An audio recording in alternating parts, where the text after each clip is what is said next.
Hello friends, আমি beauty চলে এসেছি বিউটিস বেক অ্যান্ড কুক চ্যানেলে আপনাদের সঙ্গে আজকে একটা চকলেট ফ্লেভারের কেক শেয়ার করতে। আমি কেক স্পঞ্জটা প্রথমেই 3টে লেয়ারে কেটে চকলেট ক্রিম দিয়ে ক্রাম কোট করে রেখেছিলাম ফ্রিজে। প্রায় 10-15 মিনিট মতো আমি সবসময় রাখি। এই কাজটা আমি কখনোই টাইমের অভাবে করিনি, এরকম আমার আজ পর্যন্ত হয়নি। 5 মিনিট হলেও আমি ক্রাম কোট করে ফ্রিজে রাখি। তাতে কি হয়, আমি যখন ফাইনালাইজিংটা করি বেশি ক্রিম আমাকে ইউজ করতে হয় না, আর ফিনিশিংটাও খুব সুন্দর আসে। কেকের যে ক্রামগুলো থেকে যায় অনেক সময় উপর দিকে উঠে এসে পুরো কেকের লুকটা খারাপ করে দেয়।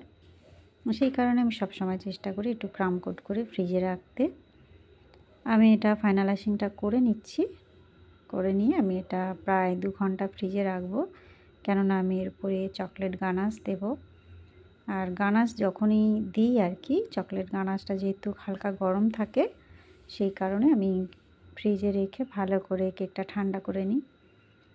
এখানে আমি 100 গ্রাম ডার্ক চকলেট, 100 গ্রাম হুইপড ক্রিম, এই দুটো একসঙ্গে মেল্ট করেছি।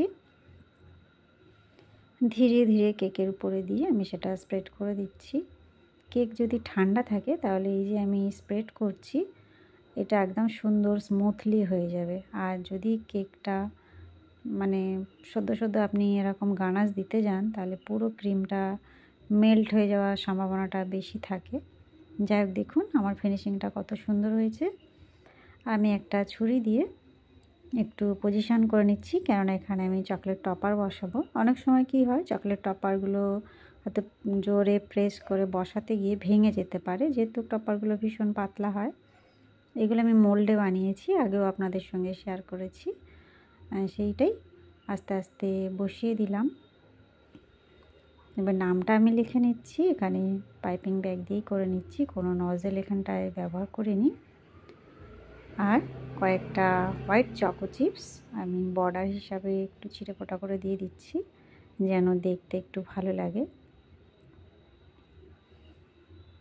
একটু চকলেট গানাশ নিয়েছি, নিয়ে টপারের সামনে একটু করে গানাশ দিয়ে দিচ্ছি, কেননা আমি ছুরি দিয়ে যখন জায়গাগুলো টপার বসাবো বলে পজিশন করছিলাম, একটু করে সাদা অংশ দেখা যাচ্ছে, সেগুলো একটু হাইড করে দিলাম চকলেট দিয়ে।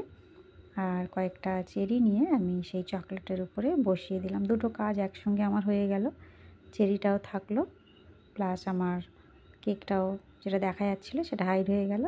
এই হলো আমার কেকের ফাইনাল লুক। বন্ধুরা, কেমন লাগলো? ভালো লাগলে বা একটু হেল্পফুল মনে হলে অবশ্যই একটা লাইক করবেন, চ্যানেলটার সঙ্গে থাকবেন। আমি রোজ নতুন নতুন ডিজাইন নিয়ে আসি। Bye bye.